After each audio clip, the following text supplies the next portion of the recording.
You're listening to Inside the Locker Room with Wimp and Barry Sanderson on Tide 100.9 in Tuscaloosa.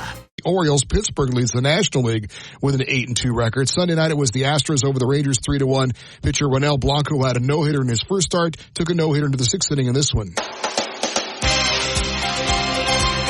Inside the Locker Room with former Crimson Tide basketball coach Wimp Sanderson and his son, former SEC and ACC assistant basketball coach Barry Sanderson. It's time to take you inside the locker room on your home for Alabama sports. Tide 100.9 and streaming on the Tide 100.9 app.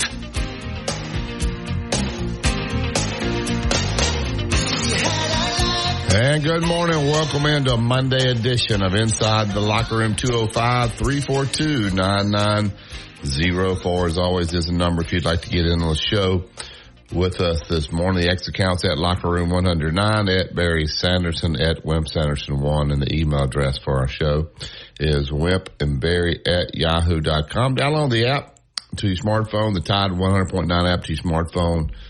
There's a chat box in the app. You can send us a message right there. It'll come right to us. And if it's clean, we can clean it up. We can read it out over the air. Before we get started, though, we want to thank a great sponsor, and that would be Yellowwood. Hello? That would be Yellowwood. Of all the colors, yellow is the most important, at least when it comes to building outdoors. No matter what your project is this season, pier, deck, fence, pergola, be sure to head down to your local Yellowwood dealer for Yellowwood brand, pressure treated pine. Yellowwood offers best protection from rot, fungal decay, and termite attacks. So it's no wonder Yellowwood is the brand of choice when you're building that 5-star backyard. If you're going to build it right. Go to yellowwood.com to find a dealer that's closest to you. And always remember, if it doesn't have that yellow tag on it, you don't want it. A lot to talk about this morning. We can talk about the games on Saturday, the game tonight, obviously a big coaching change in the SEC, and the Masters will get started this week, and A-Day. And I wonder if basketball doing so well will hurt the A-Day crowd, Dad, because nobody's really been talking about football. You even kind of forgot that A-Day was this weekend, so we'll see what kind of crowd they get out there on Saturday. I believe it's Justin, right, 3 o'clock for A-Day. I believe it's 3 o'clock. We'll double-check that. Good morning, Dad. How are you this morning? Doing fine. I've almost forgot about A-Day, trying to do all this. I'm doing fairly well. A couple of things. I think the rumor is that Cal may be going to Arkansas from Kentucky. And I don't want to take up Barry's time, but I think it's a terrible mistake on both parts.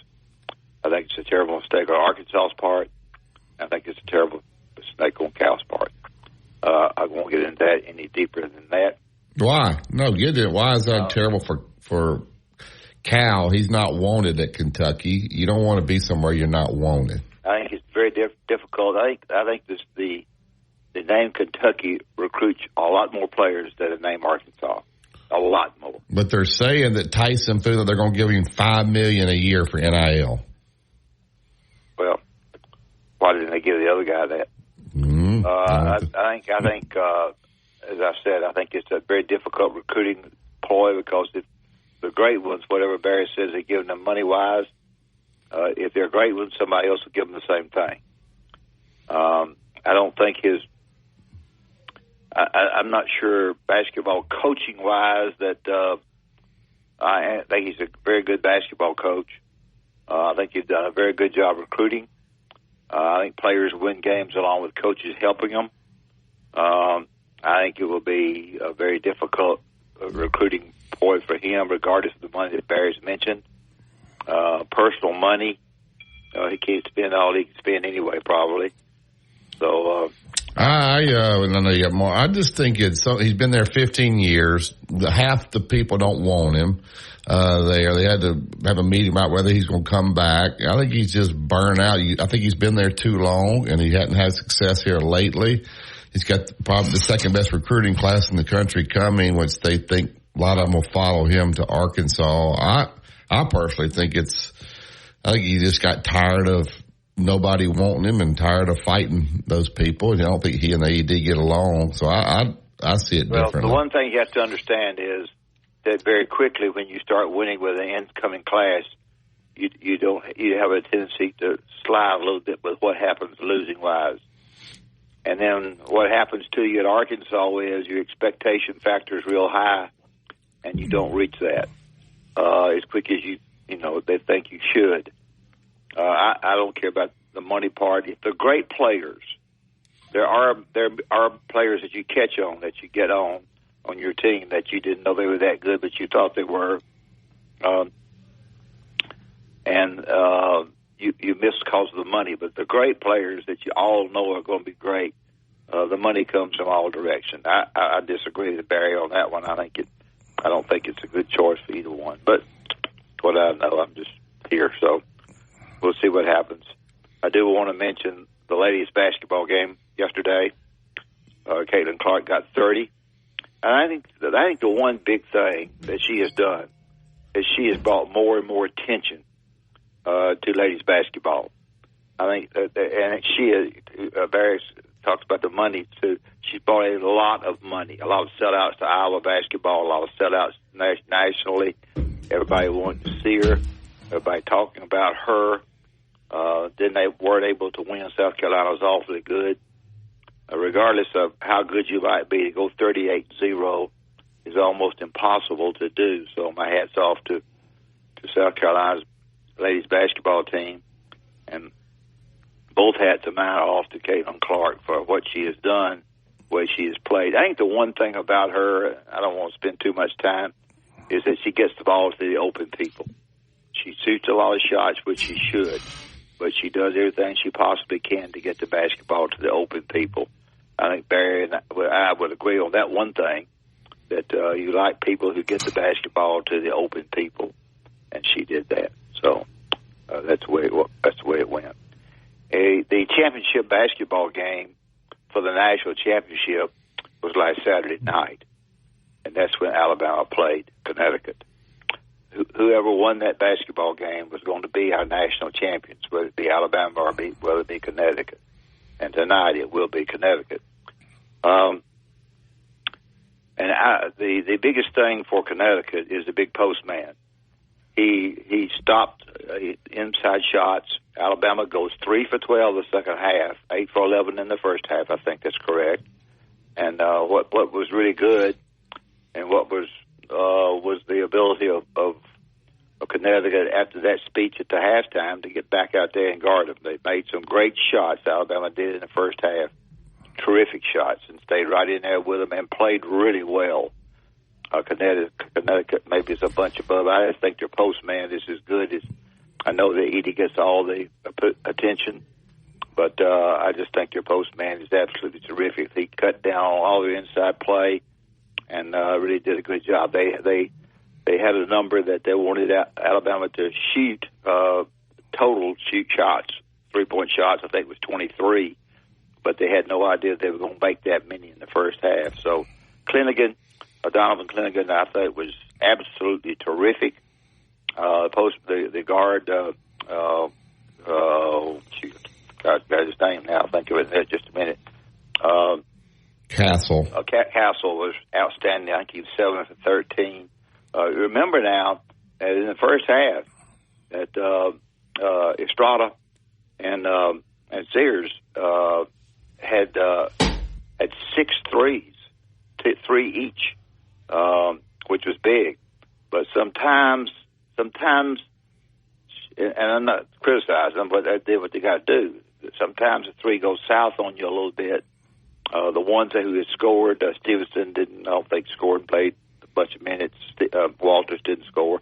Reitzel hit 2 big threes. So big win for them. Hard play, good effort, good year for Alabama. And I just predict that Connecticut will win the championship. We'll have Doug on to this second hour, and Batavia, Akshab Batavia won yesterday.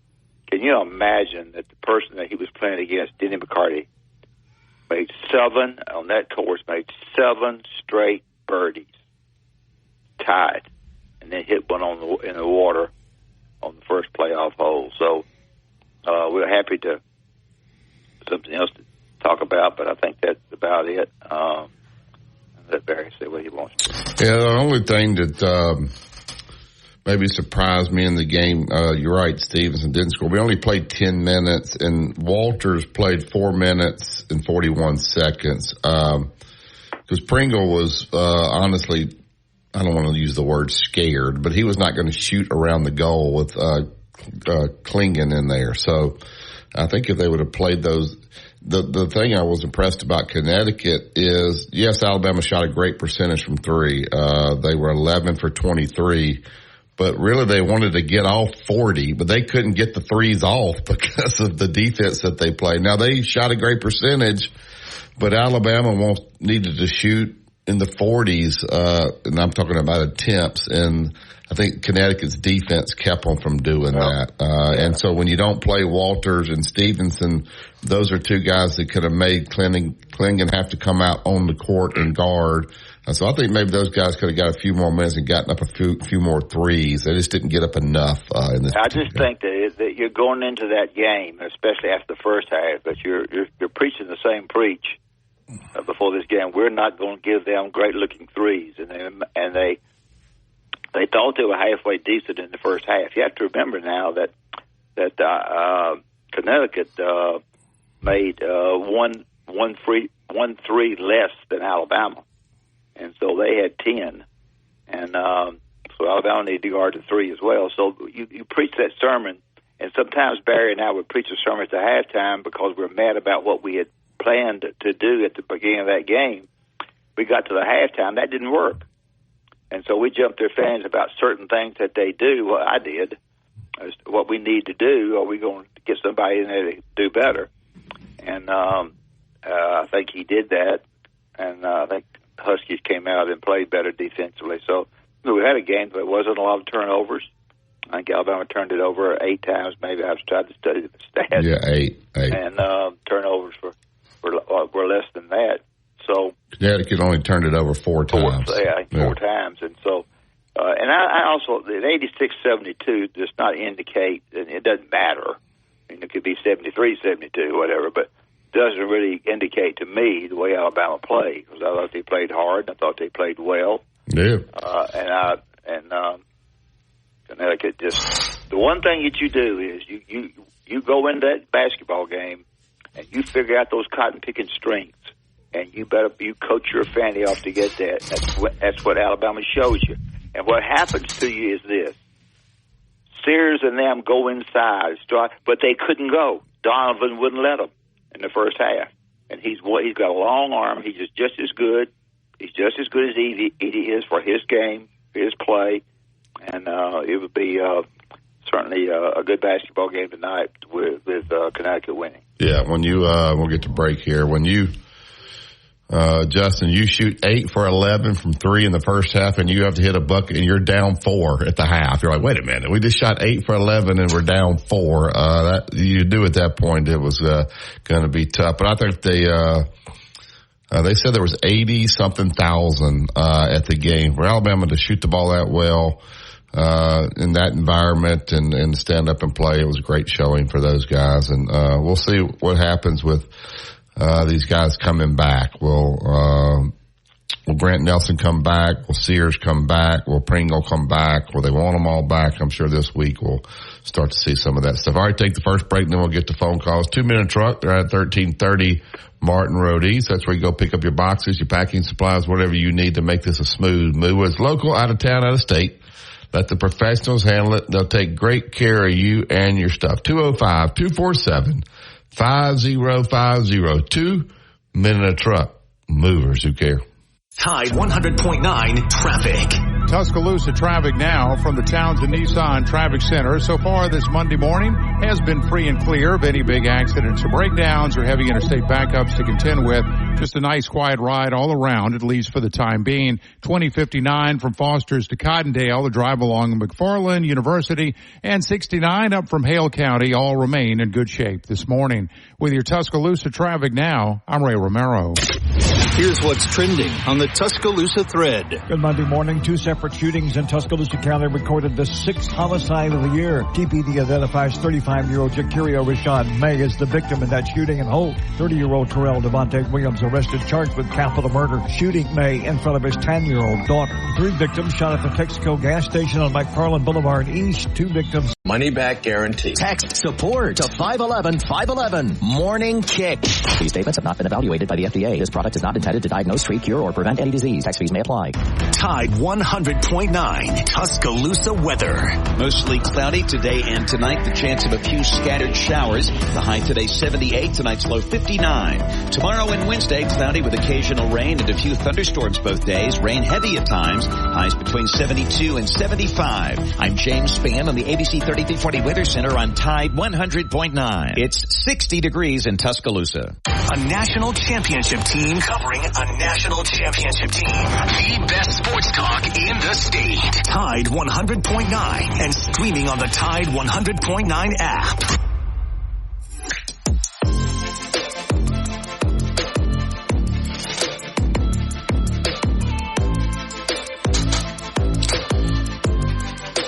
Welcome back to Inside the Locker Room. Yellowwood pressure treated pine from Great Southern. If it doesn't have a yellow tag on it, you don't want it. All right, Dad, before we get to the Yellowwood hotline, obviously Cal leaving on his own, not being fired, no money exchanging hands there. There's names out there, obviously, that people talk about Billy Donovan, the guy at UConn. And then Jeff Goodman says Nate Oates is a perfect fit for Kentucky, and the $18 million buyout will not bother them at all. Do you see Nate Oates on the short list of Kentucky? I do. Yeah. I do. I see him on the short list. I think first thing that you do when you're trying to do that is to, first of all, the athletic director at Arkansas is covering his fanny by getting a name. That's the first thing, I tell you.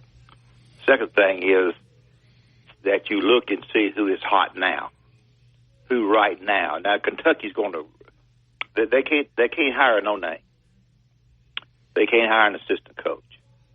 They can't hire somebody that's been at a small Division I school, but doesn't have a. They got to hire a national coach. Of course, if it were me, I would hire the guy at Connecticut. But Nails would be fine because of the style he plays. That brings him in. But you have to remember at Kentucky, they're going to sell out anyway. They're going to sell out every seat anyway. So for a while, that really doesn't make any difference, like what I have said. But they will leave the boat as fast as they have been on the boat. They will leave. People will. They'll give a ticket to somebody else and so forth and so on. So I think Barry, it's a choice that he has in his mind. I don't know who contacted who. I would imagine, and you can correct me, you probably know more than I do. I would have been surprised that Cal's agent did not get a hold of the AD at Arkansas and mention Cal's name. That's a guess. It may have been that the agent for the University of Alabama, for the University of Arkansas, contacted the AD. The AD is a firing kind of guy. He fired one of my buddies at Oregon State over nothing, I thought. And he's the kind of guy that he wants you to be good right now, especially in basketball. Which AD? The AD at Kentucky. Okay. He's a firing kind of guy. He doesn't say a lot. He's behind the scenes a lot.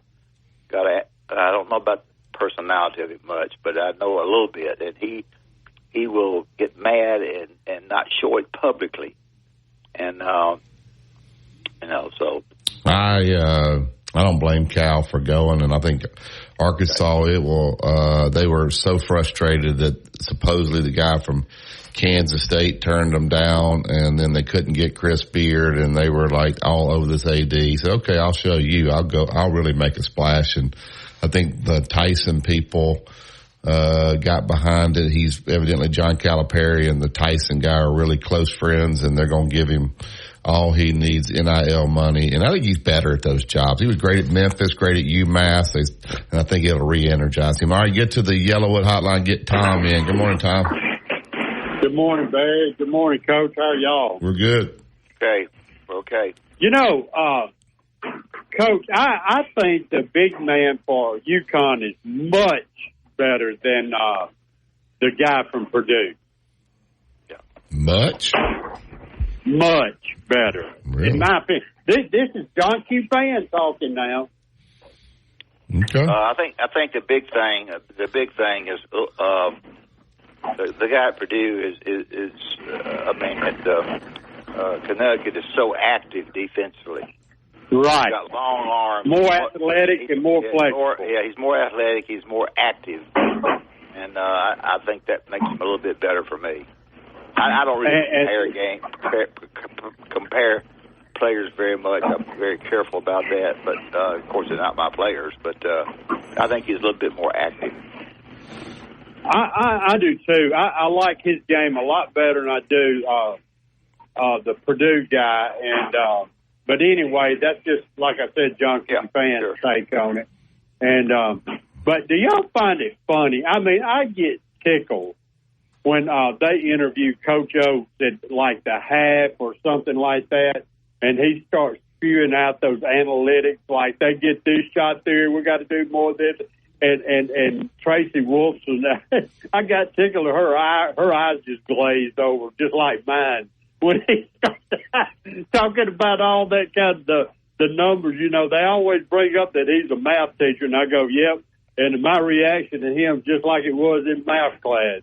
And I get tickled by it. Y'all think that's funny? Yeah, I mean, I saw the deal they put out where they layups and threes in the NCAA tournament. They only made 4 jump shots outside, and I'm talking about from 2. They only made 4, it looked like, by the shot chart in the entire tournament. They did threes or shots in the lane. So they have a system that they run and, you know, that they believe in it, Tom.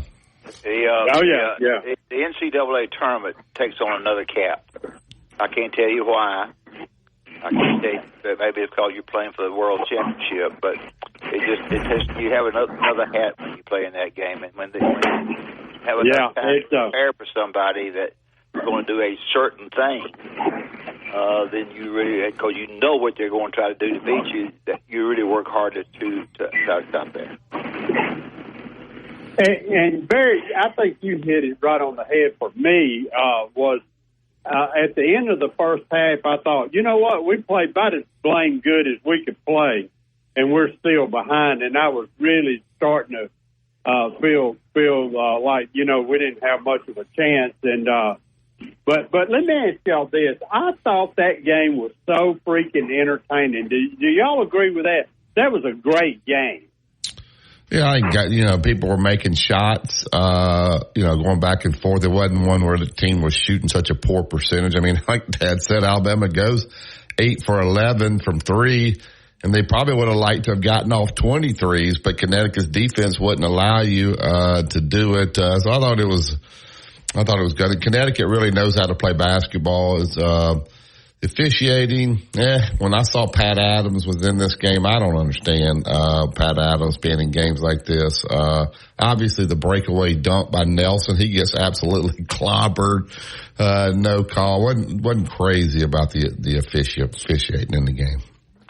Don't you realize with the personality of the head basketball coach at Connecticut, when he walks into that dressing room to halftime and they're 8 for 11, that he doesn't mash some people, that he doesn't, when they bust that door open to go out to play again, that they're a little bit more ready to play.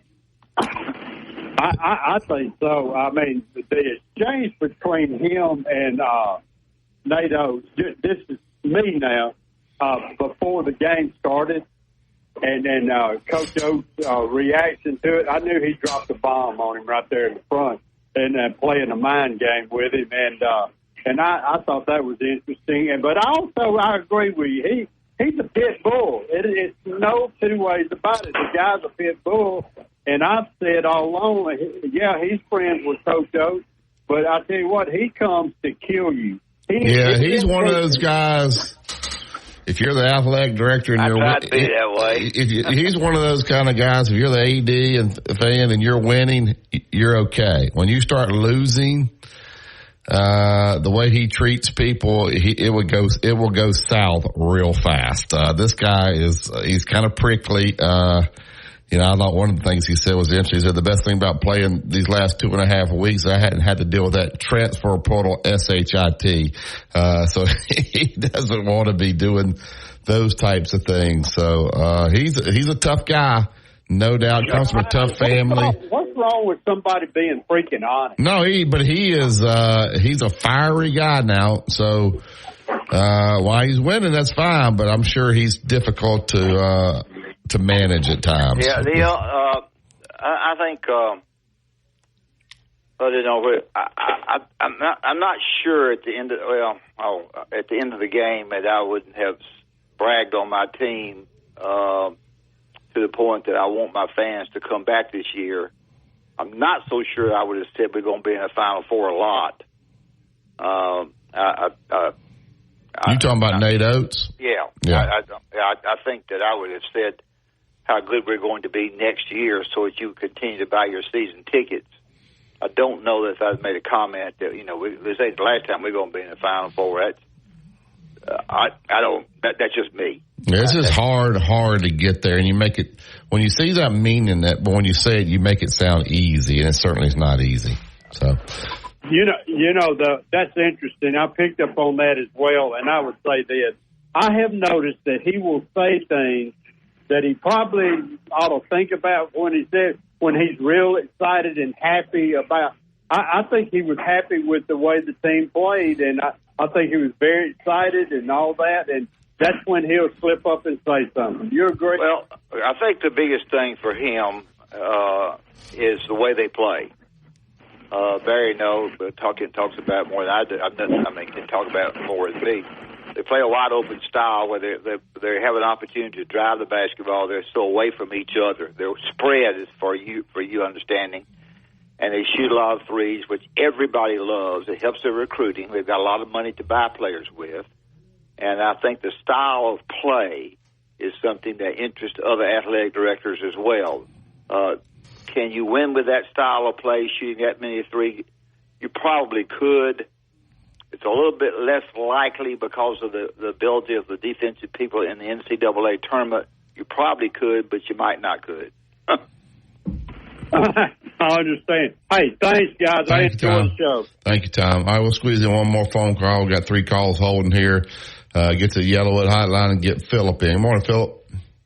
Good morning, guys. The thing about Connecticut that I like tonight is, to me, they have good help inside the 6'10" center. I think his name is Johnson. He was good the other night. He scored 7 points and he blocked 2 shots. And so he gives really good backup to Klingon. Also, the guy that I thought killed Alabama the other night was the freshman from Covington, Georgia, Stephen Castle. We couldn't have stopped him. Yeah, I think the one thing you look for, Philip, is the perimeter people, the 4 people that are around the center, are much better at Connecticut than they are at Purdue. And Purdue's guys are good. Yeah, but when y'all say the guy Connecticut's much better, here's a stat. Here's a stat that's Zach Edey shoots 72% from the foul line. Klingon shoots 58%. Now, in close games, that's a big difference. The guy that can get up there. And so this guy, although he's 7'5", he can make free throws at a pretty high clip. So look for that to be a factor tonight. Maybe he can guard Zach Edey one-on-one down there. But Zach Edey's pretty darn good now. I mean, he's taking jump hooks and doing a lot of things at his side. You don't realize how it's going to be interesting to see those guys standing up next to each other tonight. The difference. You'll enjoy this, Philip, because you get on to me tomorrow. I think it's going to be a double-digit win for Connecticut. I'm with you all the way on that. I agree with you, and I will say this, if I could. Saturday night, Alabama would have beaten Purdue. Could have. That's preceding us at the championship game. Although Purdue would have gone inside all night long. They would have thrown it in there where Connecticut didn't. Klingon ended up going 8 for 14. He had 18 points, but they would have thrown that thing in there all night long. Just Alabama doesn't have the bulk to guard a kid like Zach Edey in the paint. Yeah, well, officiating in Newberry was I thought that officiating was very critical the other night. I thought it changed Alabama's whole disposition. It changed the way they had to play the last 14 minutes of the first half was totally messed up because of that call on Grant Nelson with 14 minutes to go in the first half. It changed Alabama's whole demeanor. And then the crazy call on Mark Sears when he got knocked about 15 feet and got plowed into, and they called the foul on Sears. So, I don't know, man. It was just disappointing to me. Yeah. And I hope we can keep Oates. I'm worried about that. Yeah. It'll be, it's like Washington. They're on top of the world, man. They just go to the national championship game, and then, boop, Alabama comes and takes their coach. That's exactly right. That's exactly right. And that's what I thought of. And I think it's going to be tough to keep him. I hate to be the negative Nancy today on Monday, but I think it's going to be really something to watch, and it's concerning. Yeah. Thank you, Philip. Mm-hmm. All right, we'll take a break here, then we'll get to Joe and get to Cowboy. But before we do it, I was talking about Bob Prince and Prince, Glover, and Hayes. Have an accident that didn't need to be an accident, something that somebody came after you on the highways or probably in your neighborhood, something that's array that made you fall, and you want some compensation for it. Prince, Glover, and Hayes at 345-1234 are the people to contact. They know the law. The law changes a great deal. They have been through these cases with people for a number of years and been very successful. I think if you will give them a call, explain to them exactly what's happened, they'll have you over to 701 Rice Mine Road, visit with them some more, and then if they take your case, they will absolutely represent you in the right way. 345-1234, Prince, Glover, and Hayes. And those might shock you. They might just say, I ain't going to Kentucky. I got a good thing here. It's been done there. I want to do it here. They're not knocking too many doors. I mean, go ahead. Whatever. What do you mean? Well, I don't know that they're coming after him. He'd be a good choice, but I don't know that. I don't know that Hurley would go, one, and Billy Donovan's going to be your next guy. You're not going to probably, I don't know, if you can get Billy Donovan, great. But Billy Donovan's not coming there with you. All right, so then you're saying they're going to hire a big name and they're going to go after Drew. I don't think they'd go Kelvin Sampson, although that would be a good choice. So the hot names. They can't go out to Kelvin because of the problems they had at Pearl River Resort Silver Star Convention Center. On sale now at pearlriverresort.com. Road tripping, business travel, or bringing your car in for repairs. All great reasons to rent a Toyota at Tuscaloosa Toyota. You can rent the latest Toyota models for a day, a week, or a weekend. Every Toyota rental car comes with 24 hours roadside assistance. Sure, I'm pulling them off. 24/7 U.S.-based customer service. It pays to Discover. Limitations apply. Learn more at discover.com/credit card. Years ago, Jimmy Rain decided that the best way to advertise Great Southern Wood was through coaches. Gene Stallings, Pat Dye, Steve Spurrier, and myself, and many more coaches took to the radio and TV airwaves to tell people that if you're building outdoors, the only way to build is with pressure-treated pine, yellow wood. It is the very, very best. Why? Because all the coaches said yellow wood, pressure-treated pine, protects against bug, termite, and weather. Decking, fencing, play sets, whatever you're wanting to build, just go to the internet, look at Yellowwood, and you will find these coaches advertise a great product. If it doesn't have that yellow tag on it, believe you me, you don't want it. It's Yellowwood. Inside the Locker Room with Wimp and Barry on your home for Alabama sports. Tide 100.9 and streaming on the Tide 100.9 app.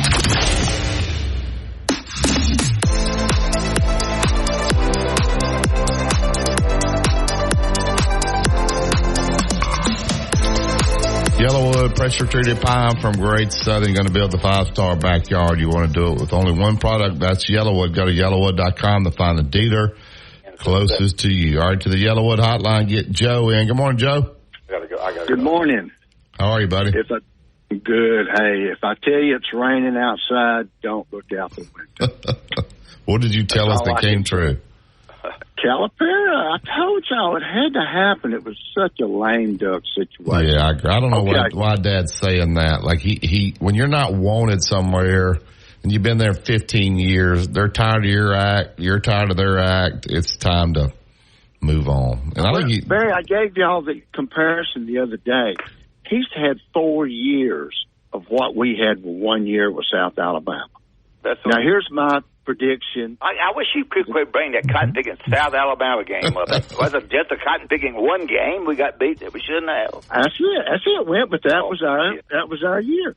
All right, Wimp. You're saying he's had 4 of those? You're saying he's had 4 of those? He's had 4 in a row, guys. 4 in a row. Think about it. He's 65 years old. Think about how that's been wearing on him. And like you said earlier, Barry, he's not loved up there like he was. Mm-mm. Okay. Our 5 guys are going to turn him down. Donovan, Jay Wright, Hurley, Baylor, and Alabama. They're going to turn him down, and they're going to hire Bruce Pearl. I can see it. You think Oates turns him down? Yep. Oates will be the 5th one they'll approach. Will Alabama? If he turns them down, they will turn to Bruce Pearl. And Bruce is big enough for it. You agree? Yeah. He can handle it. Yeah, he can handle it. He's been a thorn in their side ever since he's been at Tennessee. Dad, you see that? Bruce Pearl? Will it fall to Bruce Pearl? I have no idea. I think, in my opinion, Bruce is waiting on the Indiana job, but I don't know. Oh, I think you'd rather probably have Kentucky than Indiana, don't you, Joe? Kentucky's a better job than Indiana. Indiana. I think you'll take Indiana because of sentimental reasons. Yeah, I just think Indiana's lost its luster a lot. When was the last time Indiana was good? I told you the reason he'd take Indiana, that's all. Yeah, when was the last time Indiana was really good, Joe? Mike Davis? No. He took it to a national championship. Yeah, he did. He took them further than anybody since Bobby. But, so, Wimp, did you notice that UConn made their 7-0 run in the second half with Klingman on the bench? Oh, that was because they started shooting those threes. And really, I don't think I thought Phillip was going to say that when he called. When the other guy came in, to me, he gets off the floor better, and it's going to be tough. That's 10 fouls for UConn right there. The game's 10 over. fouls. But I have to agree with Wimp, Barry. I think they're going to get beat double digits. I wouldn't be surprised at all if Connecticut won by double digits. Yeah. So. Well, look, let me get off and let Cowboy on. Let's see what he's got to say. All right, so Kentucky's going to hire Bruce Pearl. That's what you're on record saying? That's who I'm going with. After they get turned down 5 times, they're going to turn to Bruce. Bruce will have his family and him set for life. He can't sit around and wait on Indiana. He's getting too old. Yeah. And he's got to take that job. If Kentucky comes across, man, it's history. I mean, he's gone. If they ask, he's hitting the door. You agree? You agree with me, right? Name me somebody after those 5. Name me somebody after those. And you had a good point with Houston, but you know, man, I don't see that happening. Let me ask you another dumb question. Does Greg Byrne? Oh, my question? No. Does Greg Byrne? Does he have to tear up Nate Oates' contract and give him another one right now? He may be going to do it anyway, Barry. Without Kentucky. Yeah. All right. Thank you, Joe. Thank you. All right. Back to the Yellowwood Hotline. Morning, Cowboy. Morning. Hey, I was fixing to go. I've been on the air 24 minutes, 30 seconds waiting on you guys. Well, you got to call sooner. You were 4th in line. I thought I called too early, so what y'all told me Friday. Yeah, I'm sorry, Cowboy. Yeah, I was watching some of those cowboy movies this weekend. I thought of your dad. The Rifleman, he's pretty good.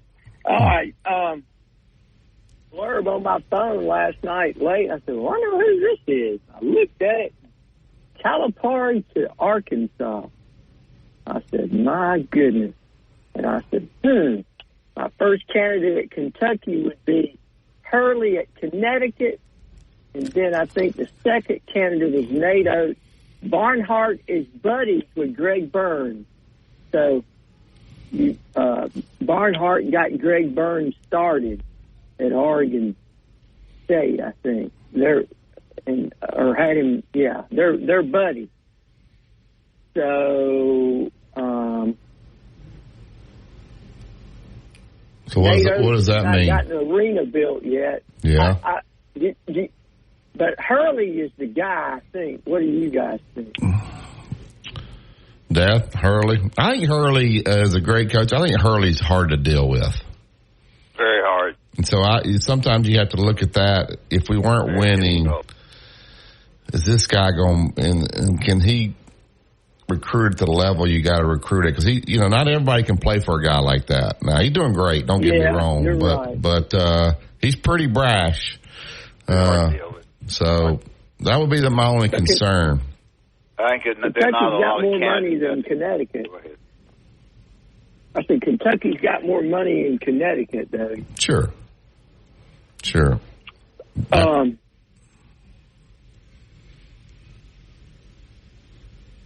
Your dad there? Go ahead, Dad. Yeah, what were you saying, Dad? What were you saying, Dad? I wasn't saying anything. Go ahead. Go ahead, Cowboy. Oh, then I think it falls number 2 to Nate Oates, because they already know Billy Donovan and Jay Wright probably won't take the job, so they're not even going to publicly either one of them talk will to him. But, Calipari, what he did was a coach out here at SMU told me about 20 years ago, if you're getting in a tight situation, a job, you try to get somewhere else and stay ahead of the posse. That way you get a few more years on your contract and get a little more money. It might be less than you were making there, but in the long run, it's going to be more money than you would have had, say, at Kentucky, even if they had to pay in the buyout. So, and then at Arkansas, he'll be rejuvenated for a few years and, see where it goes. Now, if I was the football coach at Arkansas, I would know my NIL has dried up for football. Now it's all going to basketball. Yeah.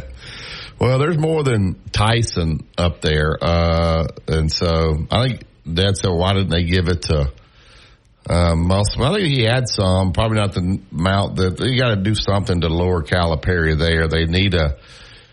They lost a couple of recruits. They probably can get them back. And if he can bring this recruiting class with him, then you're instantly a top 10 team. So we'll see if he can do it. And money may not be that huge a factor for Nate Oates. It's for some personal reasons. Yeah. I was pretty close on the score Saturday. I said, 87-75 Connecticut. And it was, 86-72. I was pretty close. Well, I think, as Dad said, the game was much closer than that. If you just looked at that score, you'd think Connecticut handled them pretty easily. But Alabama actually led in the second half of that game, so the game was a lot closer than the score indicates. Yeah. Do you think the Final Four with college basketball being a one-shot game, sometimes the best teams that really aren't there? Sure. But I think probably the best two teams are playing tonight. Yeah. That kind of worked out. I imagine everybody's bracket that kind of had common sense. Mine stunk, but I did have Connecticut and Purdue playing tonight, so I guess I knew something. Hey, Cowboy, who would have thought? You fire the coach at SMU. USC coach goes to SMU. Arkansas coach leaves, and Calipari goes to Arkansas, and somebody's going to be at Kentucky, all because the SMU started these dominoes. And then whoever takes the Kentucky job is going to start another domino. Yeah. But hey, I got one last thing to bring up and see what you guys think about it. I saw on my social media platforms over the weekend that Wild Willie, or whatever they call that crazy guy on social media, is been allowed practice access to Alabama to do his act with the football team. That, to me, is concerning. Yeah, what are your thoughts on that? And they said Funny Mane, or that guy is that tries to be, he was out there too. Like, what are we doing? Oh, my. He's the one started to riot. Yeah, all the racial stuff. What are we doing here, Cowboy? Yeah. I'm just holding my powder on that situation. Can you imagine what Nick Saban's saying? He probably don't even know it. Yeah, it's kind of like read that article what Bo Nix said about out in the Northwest about football, and you may get a glimpse of what we got coming here. Yeah. So. All righty. Thank you, Cowboy. Yes, sir. All right, I'm going to stay controversial. Me too. Dad, do you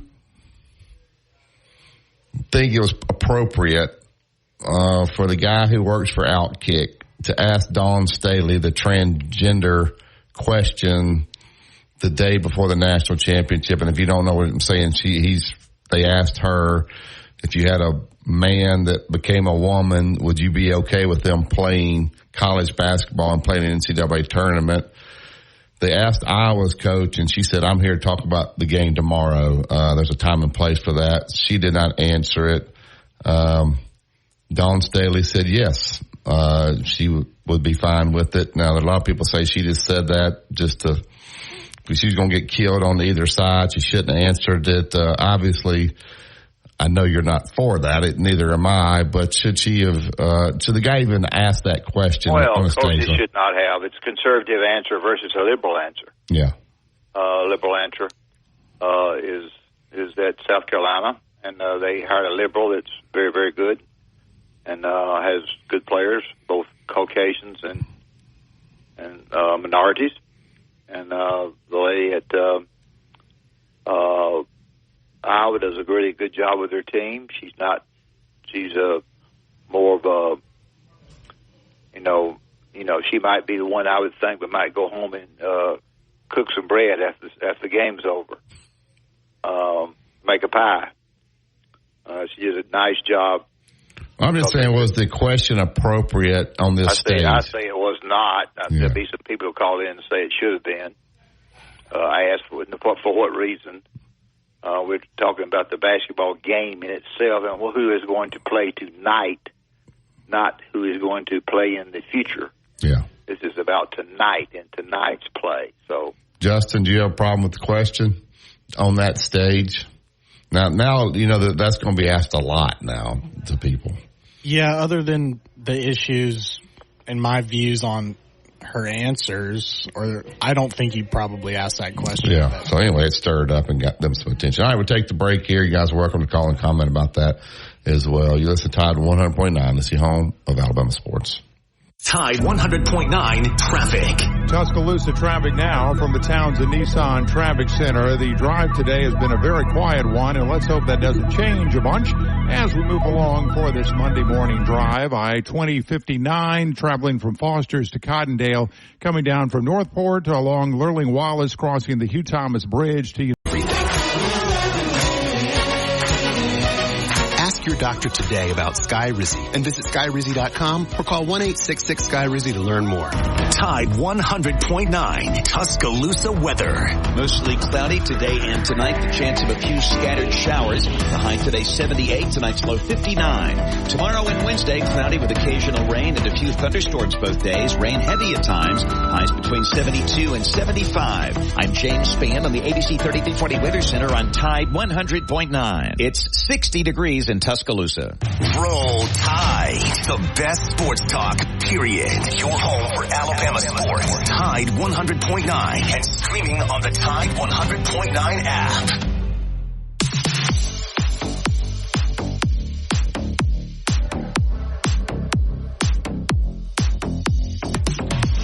We want to thank Yellowwood pressure treated pine from Great Southern. If it doesn't have a yellow tag on it, you don't want it. Dad, how does this happen?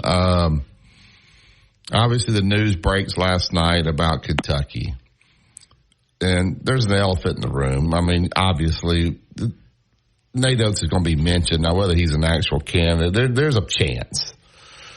What was the question, Barry? I'm asking. So how does Greg Byrne handle that this morning? Is he calling Nate last night or text, hey, let's meet in the morning? Or does he just do nothing and see if Kentucky contacts him? Does he meet with him this morning? How do you handle that if you're an athletic director? Well, you handle it this way. You wait on the phone call from the athletic director. From Kentucky? Yes. Okay. And you don't do anything about newspaper talk or fans talk. You wait and hear what he has to say. When he calls, if they're friends, the way Cowboy says, and I think they probably are, he tells him that he would like to talk to him, and in retrospect, the athletic director at Alabama says, well, we're going to do everything we can to keep him, so you better have, you better have a big number or whatever they want to talk about. But once that is done, he gets out of it, and the agent that represents the University of Kentucky basketball then calls the agent that represents Nate Oates, and they discuss whether he would be interested or not. Nate Oates' agent says, I'll visit with him about those numbers and get back to you. And that way the two athletic directors stay out of it while the two agents decide if the numbers are what he would be interested in. So I think that's what happens. Does that, does it push the arena a little bit more where you maybe get the people together and say, hey, Nate, stay, we're going, within 3 years this arena will be built, or they just leave that alone? I think you leave it alone. Okay. I think, contrary to what you believe and what some people believe, that if Alabama basketball goes down to mediocre, that or whatever, that you're going to have the biggest stink among fans who've been there loyally and can't buy tickets to the next arena. Maybe that doesn't bother people. I think it's going to be more. There's going to be some good, but I think it's going to be a lot of stink. All right, we can discuss that. If you guys want to discuss it, it's always interesting to me how the behind-the-scenes stuff works. I think Dad's right. Maybe they do some initial talk, and then it gets in the agent's hands, and the agents handle it all from there. Obviously, he doesn't have to go visit Kentucky to decide whether he wants the job or not. And there may be personal things here that will keep him from going there, and they give him a little bump here, and we just keep moving. All right, this is Tide 100.9. SC home of Alabama sports. /deal or text DEAL to 511-511. Text DEAL to 511-511. All dogs are unique. Your dog's results can and will vary. Message and data rates may apply. It's the Tide 100.9 30K Workday Payday. Woo! Win cash every weekday 8 to 5. Here's this hour's cash code. 399. Again, that's 399. The code is 399. Enter that code now on the Tide 100.9 app. Click on the 30K Payday button and enter the code for a chance to win $30,000. From the Fox Sports Studios in Los Angeles, here's Eddie Garcia. Here's some college basketball where John Calipari is leaving Kentucky after 15 seasons to become the next head coach at Arkansas. He won 410 games with the Wildcats, made the NCAA tournament 12 times, appeared in 4 Final Fours, and won a national championship. However, the last 3 seasons, his team's lost in either the first or second round. In men's college basketball's title game coming up tonight, you've got the top seed UConn, the defending champs, taking on fellow number 1 seed Purdue. On Sunday, the women's national title game featured a pair of top seeds with South Carolina beating Iowa 87-75. Gamecocks end the season a perfect 38-0 and capture their 3rd national title in women's basketball history. The final game for Iowa star Caitlin Clark saw her score 30 points. In baseball games of note, the Yankees... Second. Only pay for what you need at LibertyMutual.com. Savings may vary. Underwritten by Liberty Mutual Insurance Company and affiliates. Excludes Massachusetts. Liberty, liberty, liberty, liberty. Inside the Locker Room with former Crimson Tide basketball coach Wimp Sanderson and his son, former SEC and ACC assistant basketball coach Barry Sanderson. It's time to take you inside the locker room on your home for Alabama sports. Tide 100.9 and streaming on the Tide 100.9 app. Welcome back to the second hour of Inside the Locker Room. Our phone lines are open, 205-342-9904. We appreciate all the calls in the first hour. We'll talk a little Masters with Doug Bell here at 8:15. Also get his pick for the national championship game tonight. Before we get any of that done, though, we want to talk about Allstate Insurance agent Andrew Kniffer. Andrew is my agent. Let him become yours at 4705 McFarland Boulevard, Suite 3 over in Northport. Looking for home, life, auto. When you need to use the insurance, you want people that know the area. Well, Andrew and his staff know it inside and out. 205-722-9201. All right, don't let me say this. We got somebody calling? No, I was just going to talk about ESPN. They were talking about Calipari leaving. Jay Williams just came on, and he talked about Nate Oates would be a perfect fit at Kentucky. So that's going to be out there today for sure. Go ahead. Let me say this in the right way, and you can take it any way you want to take it. Does your style of play prevent you from getting where you want to get? There are times that your style of play gets you out the first game. There are times that your style of play gets you past the first 2 games and you get to the 16. There are times that your style of play gets you to the 8. There are styles of play that get you to the 4. Does the style of play get you to win it? I think it's always been interesting to me. I like the way they play, and I think it's entertaining. Does the style of play particularly get you there? And I say this in the right way. Nobody ever at Alabama has gotten a better draw than Alabama got this year. The 2 teams that they played, regardless of what Barry thinks, were teams that Alabama was going to beat. When the number 2 team in your division, Arizona, who they probably would have beaten, gets beaten themselves, then you end up playing Clemson to go to the Final Four. That's great because you won those games, and you were good enough to win those games, so you certainly get credit for winning those games. You have to have a good draw. You have to play well. You have to avoid injury the way that not the way that Houston did, and you have to have a style of play that's good from the 10-second line all the way down to the basket. And I think there are times that style of play is, they have been to the 16 since he's been there. This is the first time they have been past the 16, and I made my comments on that. So I think, a little bit you have to. I know Joe's a basketball genius, so you might want to comment on that.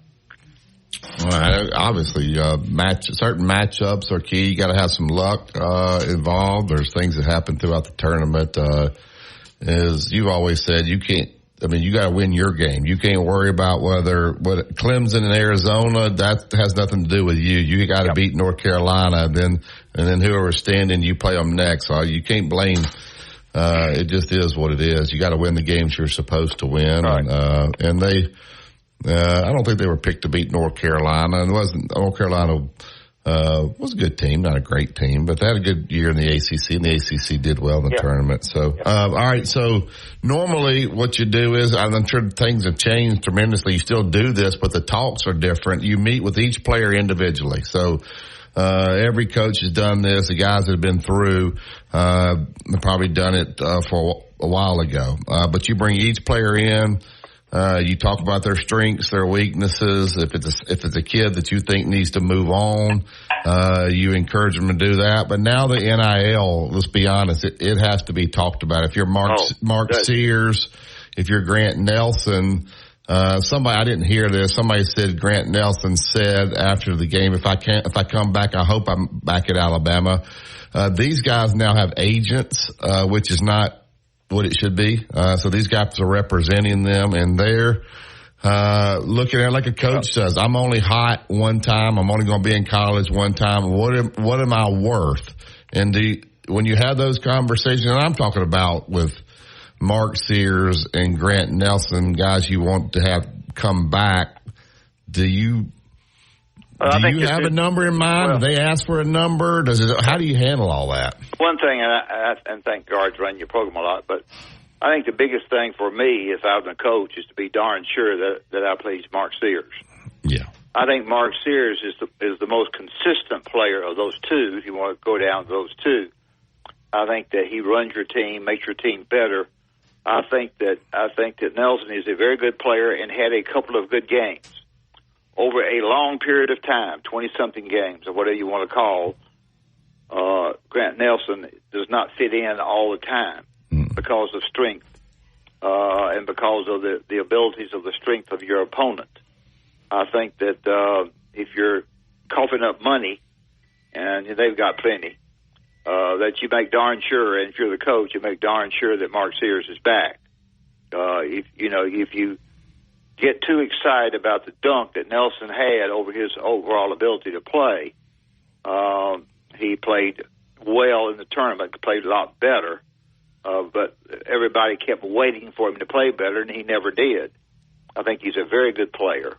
But my thought would be, you take Estrada and Spears, and of course Estrada's not coming back. You take six threes of the 12 that they made. Those two kids made it, and you keep up with Alabama's recruiting better than I do, and obviously they are having a good recruiting year on paper. But I would go through each one of them. I had thought maybe the kid from North Carolina might struggle as far as staying, but I think he's okay. I think he, if I were going to give somebody money, I probably would give it to him, even before Nelson, to be quite honest with you. Yeah, that's my opinion. I just didn't say it. Yeah. I think Pringle is I wouldn't give Pringle. Just okay. Yeah. I wouldn't be. Just very okay. You can't depend on him. All right, get to the Yellowwood hotline. Get Pat in. Good morning, Pat. Hey, good morning, guys. Hey, did Nate sign his deal with a $17-18 million buyout? I'm sure he did. Yeah. Okay, man. Because if not, he's out of here. But Kentucky is got they eat, sleep, and drink basketball in Kentucky. Hey, this is just something for us to do between recruiting season. I'm kidding you. Hey, I've had fun with this basketball season, and I watched a replay of the McDonald's All-American game, and we've got 2 McDonald's All-Americans that played in that game that are coming into this class this coming season, and with them in the addition, like I said, but it's going to be an important thing to keep both Grant Nelson and Stevenson and Mark Sears. Well, they've got the money. If he can keep, it's more important to keep this team together than it is to build that arena that y'all talking about. It's like the way college basketball is now. If Nate Oates said he was leaving, Mark Sears could literally say, Coach, your system's perfect for me. You go, I go. I mean, that's how crazy it is that these guys could just go with their coach as well. So it's a scary time. And Kentucky would pay a bunch of money to get Mark Sears. Yes, they would. Why wouldn't they? Yeah. Of course, that's what I'm saying. And but the fact that those things are even a possibility shows you what a bad system it is, Pat, in my opinion. Yeah, absolutely. That we finally got something going our way here in Tuscaloosa, and cotton picking Calipari is such a wuss, and he leaves for Arkansas. Man, does he actually think he can build a program in Arkansas? He had everything he needed to build a program in Kentucky, and he was having fits with it, and he thinks he can build a program in Arkansas. I think it's a terrible mistake on both ends. Yeah. It's not like Arkansas has all the Walton money and all the Tyson money. Those people don't want to spend their money. I'm joking. If Arkansas decides to buy a basketball team, they can darn sure do it. They're going to, Pat. Just get ready. They're about to buy one, so just get ready. Yeah. So Calipari knows how to play the game, so just get ready. They're getting ready to buy a team. So that's right. That's what I'm telling you. Thank you, Pat. All right, fellas. Y'all have a blessed day. You too. All right, Tuscaloosa Toyota. Go to that website, TuscaloosaToyota.com. You can look at the new vehicles, the used vehicles. You can schedule a service.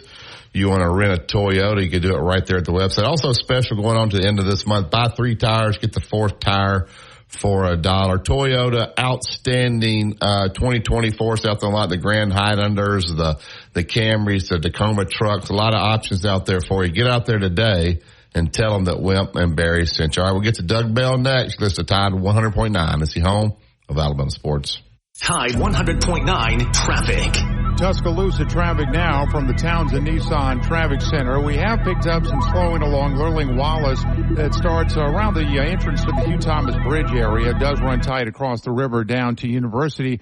It'll take a couple minutes there. Meantime, if you're traveling southbound 69, approaching Union Chapel Road, we're seeing the bowel disease research and care for over 50 years. Learn more about research, education, and support at Crohn'sColitisFoundation.org. Road tripping, business travel, or bringing your car in for repairs. All great reasons to rent a Toyota at Tuscaloosa Toyota. You can rent the latest Toyota models for a day, a week, or a weekend. Every Toyota rental-car comes with 24 hours roadside assistance and is See if it makes sense for your business. Go to townsquarelocal.com for a free demo of the Townsquare Business Management Platform. Visit townsquarelocal.com. That's townsquarelocal.com. Tide 100.9 Tuscaloosa weather. Mostly cloudy today and tonight. The chance of a few scattered showers. The high today 78. Tonight's low 59. Tomorrow and Wednesday, cloudy with occasional rain and a few thunderstorms both days. Rain heavy at times. Highs between 72 and 75. I'm James Spann on the ABC 3340 Weather Center on Tide 100.9. It's 62 degrees in Tuscaloosa. You're listening to Inside the Locker Room with Wimp and Barry, only on Tide 100.9 and streaming on the Tide 100.9 app.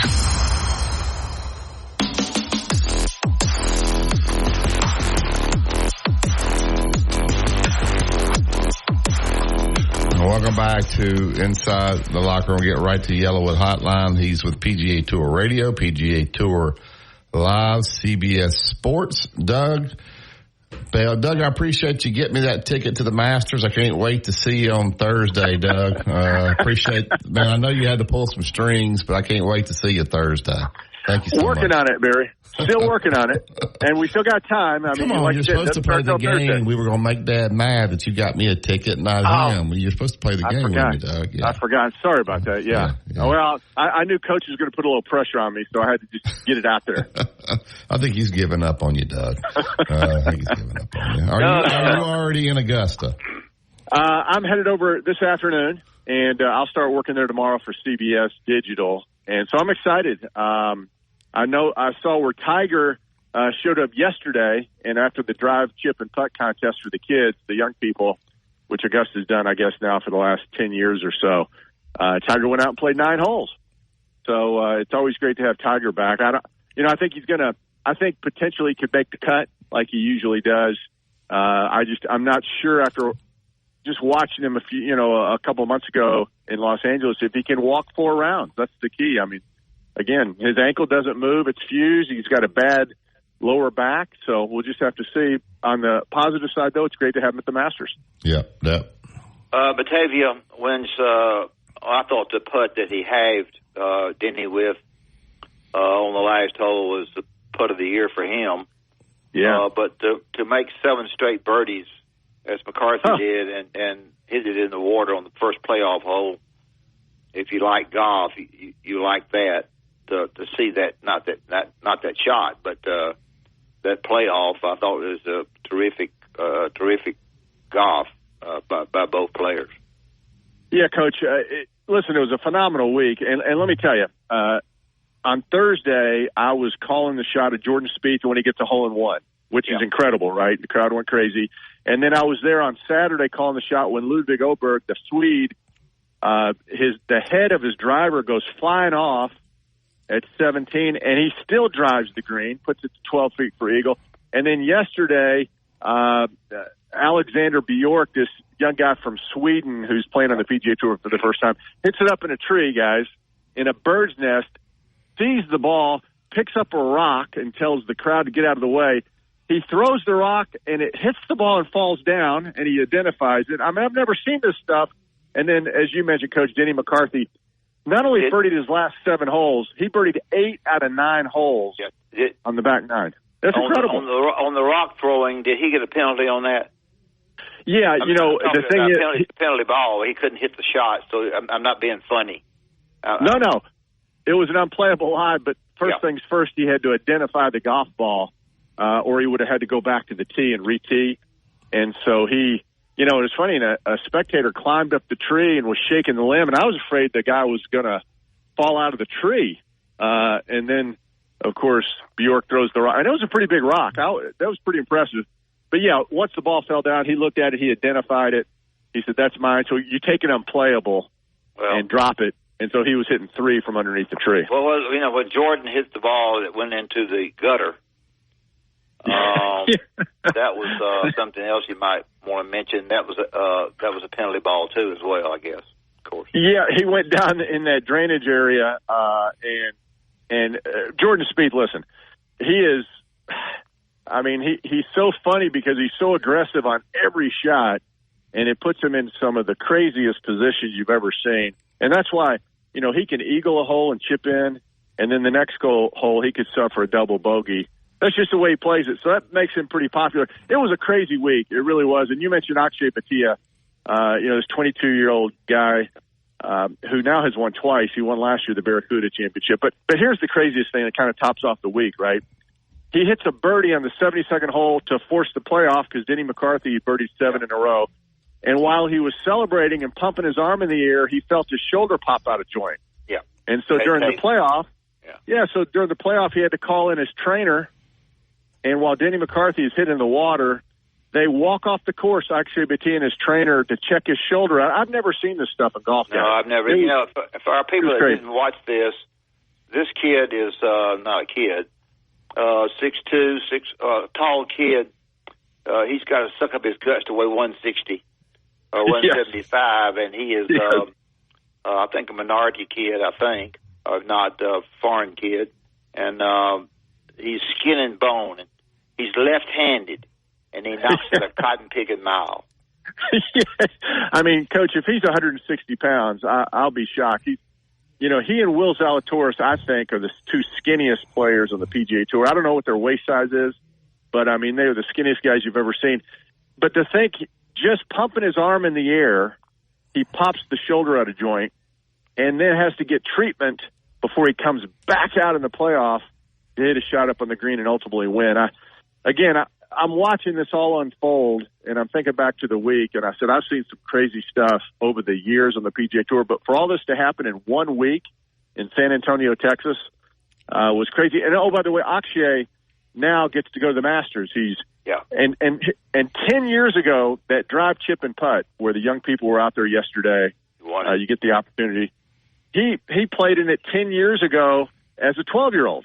So he's the first guy to ever participate in the drive, chip, and putt that actually goes on to play in the Masters.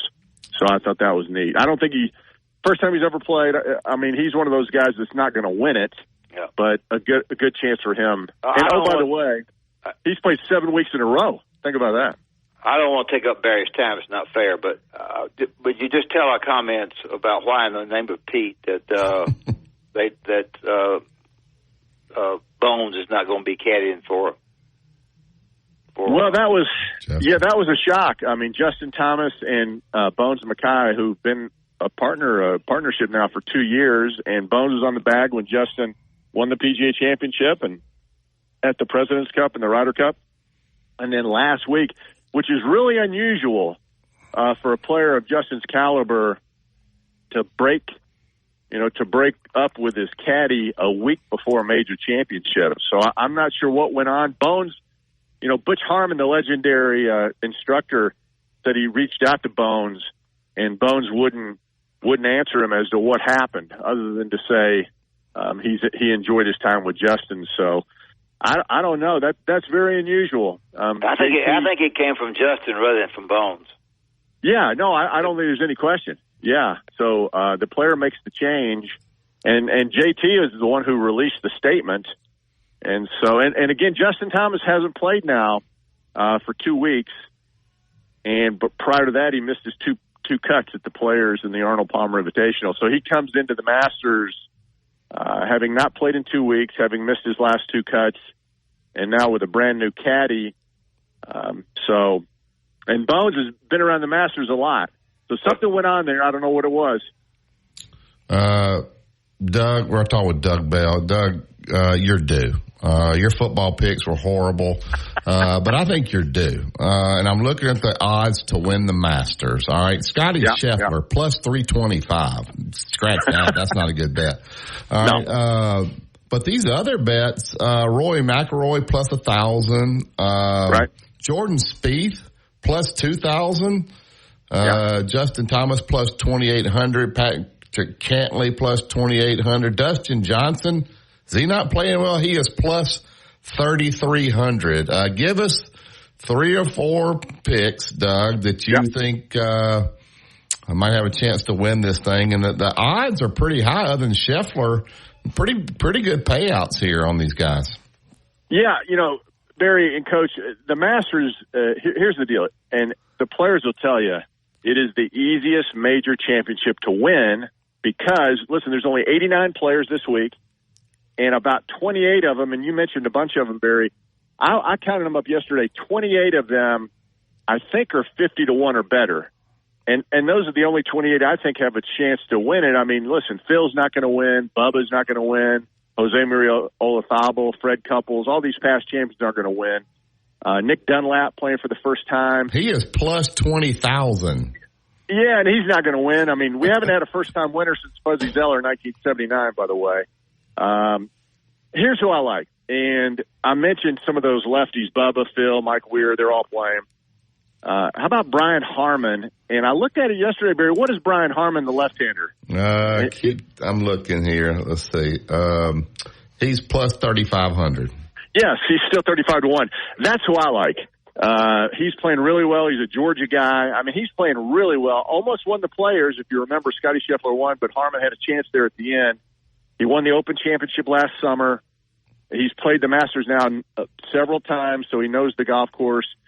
Little bitty guy, University of Georgia guy, but that's who I like. I think Brian Harman is my pick to win. And the other guy who I really like, Sahith Theegala, who played last year for the first time. Yeah, and he's plus 5,000. Bet 100, yes. 100 win 5,000. Yeah, and he finished top 10 last year in his first time around the Masters. He has won since then. He won in the fall last year out in California. And he's a really good player, Sahith Theegala. And so those are my 2 picks. I think Brian Harman and Sahith. And again, you got 35 to 1 and 50 to 1. I think Tiger now, what was Tiger, 100 to 1? I'm looking. He can't be good. He can't be good odds. But a lot of people bet on him, won't they? Let's see here. Zach Johnson's plus 75,000. Yeah. I don't even see Tiger on here. I'm looking. Dad, who's your pick, Dad? If you could pick 2 golfers to win this tournament. Oh, Lee, I'd have to study John Rahm. And that's John Rahm, you can get him plus 1,200, but 12 to 1. So and again, remember last year going in and on your show, and I was talking about how the LIV guys, they've only played 3 tournaments up to this point. The LIV golfers, they played Tiger's plus 10,000. Yeah, there you go. But I don't think the LIV guys have been competitive enough up to this point. And last year proved me wrong when Koepka finished his second. Phil and Patrick Reed all finished top 10 last year. But I don't see the LIV guys playing great at the Masters. Although, again, you only have about 28 guys, in my opinion, who have a chance to win this thing. And think about that. 28 players, I believe, have a legitimate shot of winning the Masters. And that's not an exaggeration. You can go down the list, guys, and you mentioned, some of these guys have no chance at all of winning just because they're past champions. The LIV guys haven't been playing a lot of competitive golf. Some guys, like Tom Kim, for example, young South Korean guy who's already won twice, and he's 21 years old. He's playing terrible. He missed the cut in San Antonio, and his game is lost right now. So again, and Coach mentioned John Rahm. He's the one guy in LIV who I think has enough talent as the defending champion to maybe do it. But then again, it's been a while since we've had back-to-back repeat champions at the Masters. How does the cut line work in the Masters, Doug? Well, it's going to be the top 50 in ties, and I think Tiger. Listen, I think he's going to make the cut, just because I think he's kind of ramped up and fired up about being back. He hasn't played since he walked off the course Friday out in Los Angeles when he had the flu. So it's been a long time. I just think that, and you can bet whether or not Tiger's going to make the cut or not. And I think can you bet whether Tiger's going to finish the tournament? Well, that's another bet. And I just, if he makes the cut, Barry, and if the weather stays nice, I think we're expecting a little rain maybe later in the week over there. But remember last year it got rainy and cold, and Tiger simply just couldn't do it on Saturday, and he walked off the golf course. If the weather stays nice and he makes the cut, he might be able to limp around and finish. And that's kind of sad to say about the great Tiger Woods. But I think that's about all we can expect is for him to make the cut at the Masters so we can see him all 4 days. But I just hate to see one of the all-time greats. I mean, that's a really hilly golf course, and people who've never been there, you don't realize it is a tough walk. I mean, not only for the players, but especially the caddies. But I just hate to see Tiger limping around and limping home come Sunday. But we'll see. Again, he's just you just can't. Even the most ardent Tiger Woods fans can't believe, I mean, logically, that he's going to win his sixth green jacket. I just think that's an impossibility because physically he just can't do it. Jack Nicklaus got a better chance. Yeah. Right. Just think, tonight you get 6.5 points with Purdue. So when you tell Barry who you're going to pick, how do you turn that down? I mean, you get you're getting Purdue. They got a 7'12" guy. It just went up to 7.5 points. It just went up to 7.5. You're getting 7.5 points in Purdue. Give our listeners what you're going to bet on the line. I mean, that's Purdue. That's terrific. He's picked the Masters winner, so he's already told you Brian Harman or Theegala. So tell Barry who you're going to. You're going to take Purdue in the 7.5. You'd be stupid not to. Coach, this is an easy one. Come on, Coach. Oh Lord, here we go. Take Connecticut money line. UConn, their last 11 games in the NCAA tournament, 6 last year, 5 this year. They've covered the spread in 11 straight. They're 11-0 against the spread in their last 11 in the NCAA tournament. They're going to cover the spread again tonight, and they're going to go back to back. You're going to cause them to lose, to win by 5. Connecticut. Just take a money line, Doug. I didn't think I could get you to take Purdue. The only thing is, I mean, Klingon, the big kid who is just, oh my goodness. I've seen him. Wow. I mean, how good was he against Alabama? He's going to, and they're not going to double Edey. They're going to let their big guy guard Edey. And if he picks up a couple of early fouls, that's the only thing that could get UConn into trouble. And the backup center is really good, as we saw the other night against Alabama. Yeah. But he's kind of a skinny guy. So, if Klingon gets in foul trouble and you put in the backup kid on Edey, I think he's going to get in foul trouble too. So, I mean, you're getting 7.5 points, and your team is got a 7'5" guy, and you're betting against him. 11-0 is all I'm saying. UConn 11-0 against the spread. They've covered 11 consecutive NCAA tournament games. I mean, I don't see why they wouldn't make it 12. All right, Doug, give me these odds. You ready? Yeah. What are the odds that Nate Oates goes to Kentucky? Well, number one, I mean, is this the craziest week with all that's been going on in college basketball, et cetera? I just, in my wildest imagination, I never thought Coach Cal was going to head for Arkansas, but he has. It's 2024. Crazy things happen every day. $8 million a year. $8 million. Yeah. I think number one, I think Kentucky has to call Coach Hurley first. You call Danny and say, "Hey, we're going to make you the highest paid coach in the country. Will you listen?" I'm sure they've already talked to his agent, and I think Jay Wright, who's been on the CBS set. I think you got to call him. You want to come out of retirement? Okay. All right. So you get no's from them, right? Then I think you go to Coach Oates, and you got to knock on the door and see if the ink is dried on the contract. And I think you got to knock on the door of Mark Pope, former Kentucky player who's done a nice job at BYU. He'd be glad to come back at Kentucky if you want to bring a former player back. And then down the line, I think the usual suspects. I mean, you're going to have Scott Drew at Baylor, and we got a listener that calls in. He's right a lot of times. Sometimes he's not. He says they're going to have 5 guys turn it down. Bruce Pearl will take the Kentucky job. Well, again, that wouldn't shock me. I just we'll have to see. Alabama people would love that, to get Bruce Pearl out of state Alabama, wouldn't they? Yeah, I really believe Coach Oates is about as hot right now as he could possibly be. And the fact that the Kentucky job has come open, I don't think there's any doubt that they're going to talk to his agent and find out if he's already signed that contract, et cetera. The other guy that nobody's mentioned, the Chicago Bulls are going to let Billy Donovan go.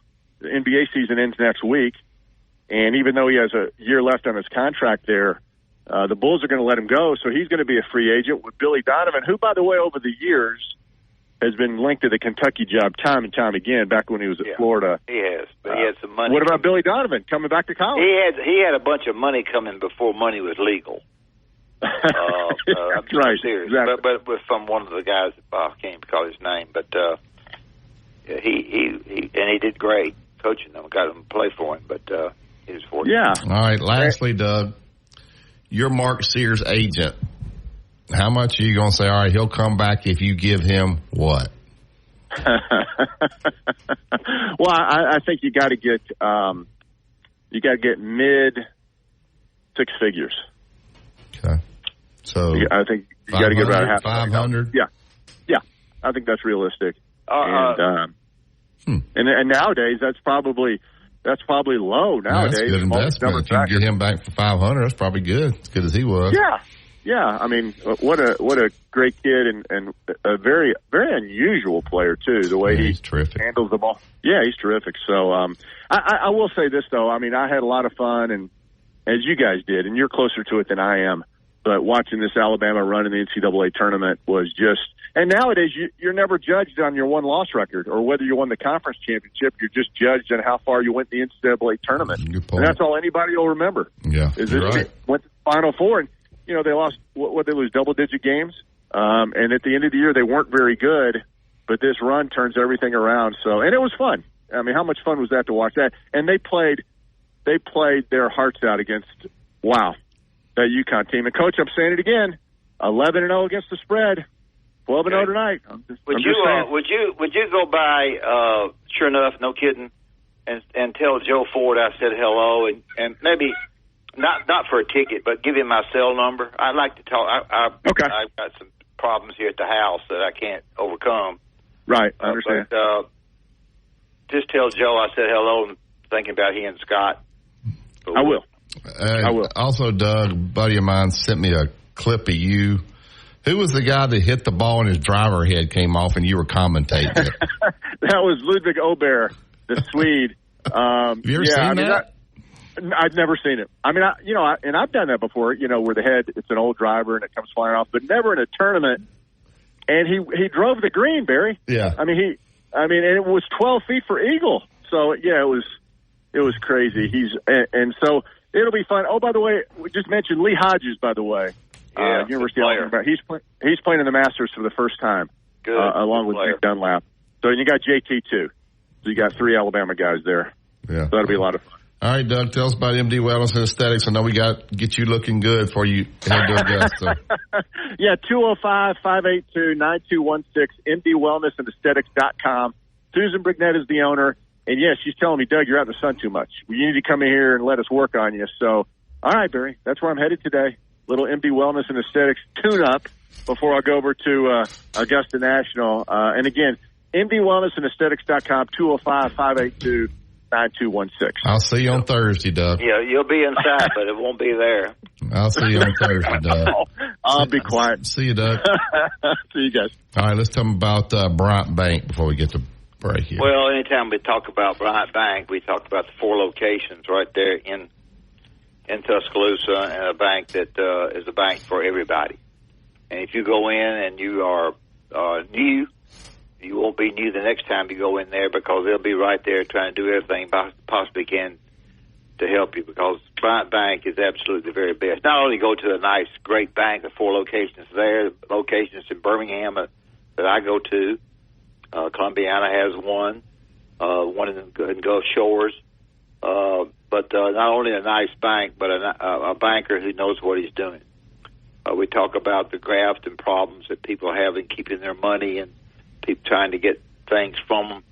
Bryant Bank is on top of that, and so whatever goes in that bank and whatever dealings you have at Bryant Bank is going to stay safe. And the word safe is pretty darn important. I don't really feel like that this is an advertisement, because this is what I do. With Bryant Bank, I'm around them a lot, so I do some things for family in my dealings with Bryant Bank, and they help me do what I need to do. So I would recommend that you go by there and tell them you heard on Inside the Locker Room. Would help Barry and I a little bit, but regardless of whether you tell them that, I think that you'll find people who are interested in the schools around the city of Birmingham, of Tuscaloosa and other places. They're homegrown people. So Bryant Bank is the very, very best. Tell them that you heard it Inside Locker Room if you wish, but go by there and then call. Take care of any problems you got with a damp crawl space or a crack in your foundation. They even do pest control and lawn care. Full service Alabama Professional Services at alabamaprofessional.com. Road tripping, business travel, or bringing your car in for repairs. All great reasons to rent a Toyota at Tuscaloosa Toyota. You can rent the latest Toyota models for a day, a week, or a weekend. Every Toyota rental-car comes with 24 hours roadside assistance. Pearl River Resort Silver Star Convention Center. On sale now at PearlRiverResort.com. Years ago, Jimmy Rain decided that the best way to advertise Great Southern Wood was through coaches. Gene Stallings, Pat Dye, Steve Spurrier, and myself, and many more coaches took to the radio and TV airwaves to tell people that if you're building outdoors, the only way to build is with pressure-treated pine, yellow wood. It is the very, very best. Why? Because all the coaches said yellow wood, pressure-treated pine, protects against bug, termite, and weather. Decking, fencing, play sets, whatever you're wanting to build, just go to the internet, look at yellow wood. If it doesn't have that yellow tag on it, believe you me, you don't want it. It's yellow wood. This report is sponsored by Unbound.org. Where the season never ends. This is your home of Alabama sports. Tide 100.9 and streaming on the Tide 100.9 app.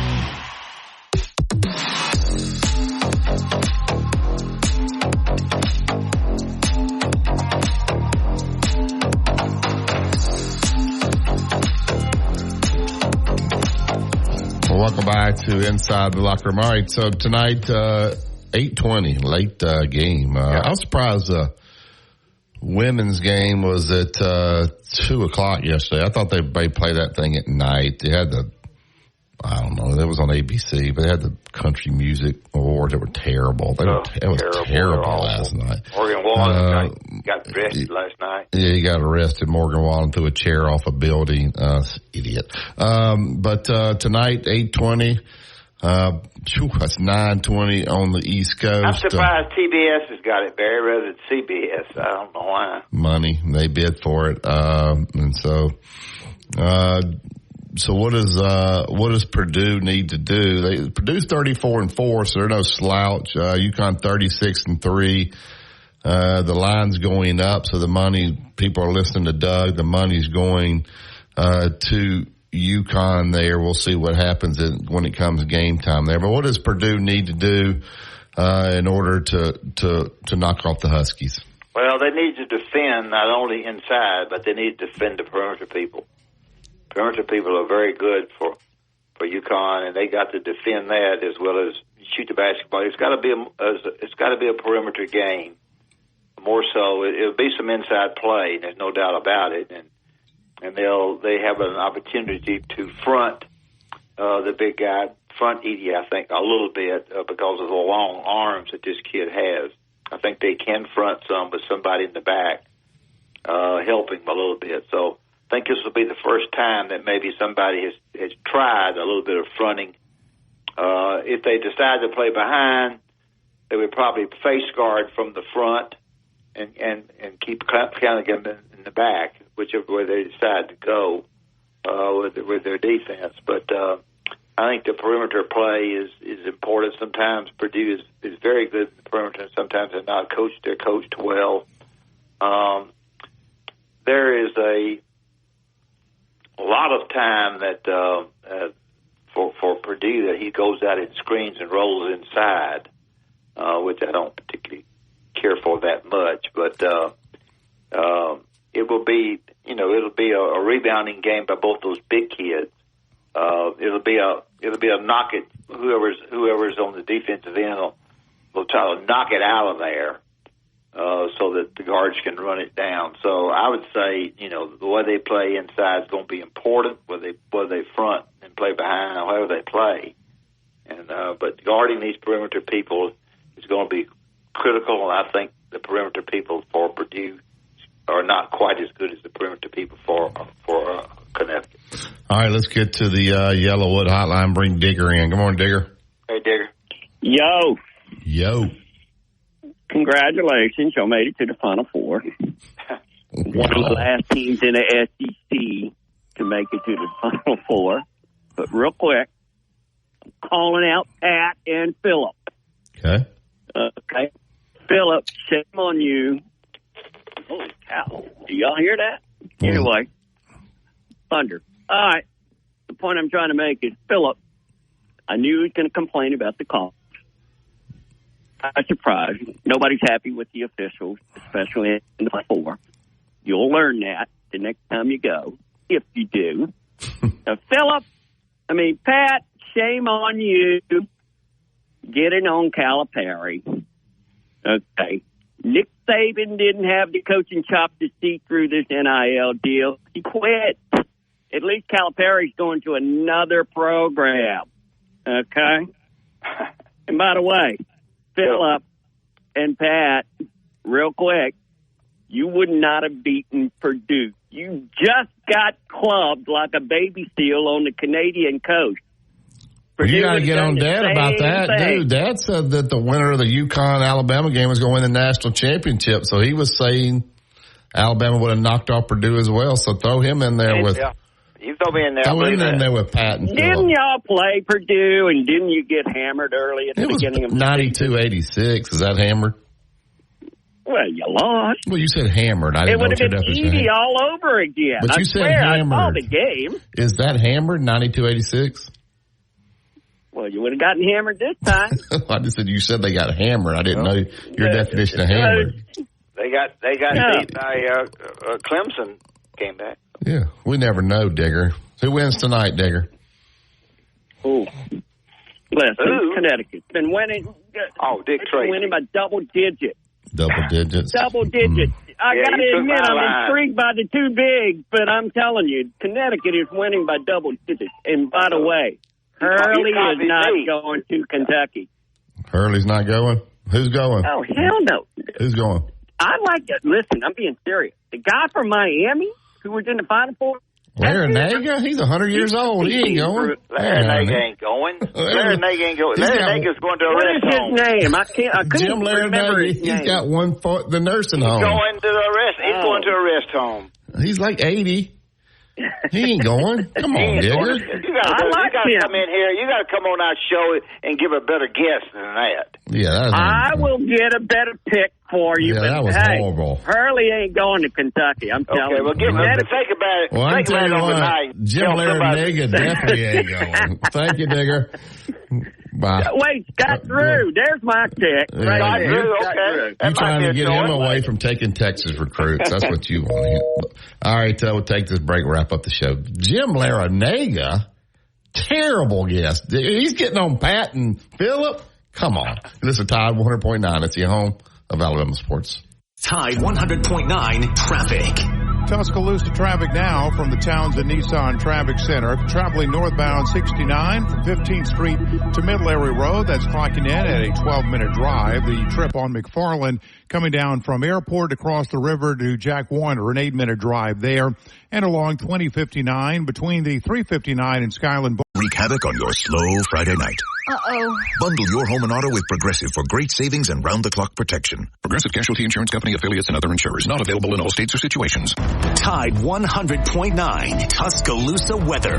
Mostly cloudy today and tonight. The chance of a few scattered showers. The high today 78. Tonight's low 59. Tomorrow and Wednesday, cloudy with occasional rain and a few thunderstorms both days. Rain heavy at times. Highs between 72 and 75. I'm James Spann on the ABC 3340 Weather Center on Tide 100.9. It's 64 degrees in Tuscaloosa. Two-time state champion and two-time NIT champion, Barry Sanderson breaks down the latest in sports on Inside the Locker Room on Tide 100.9.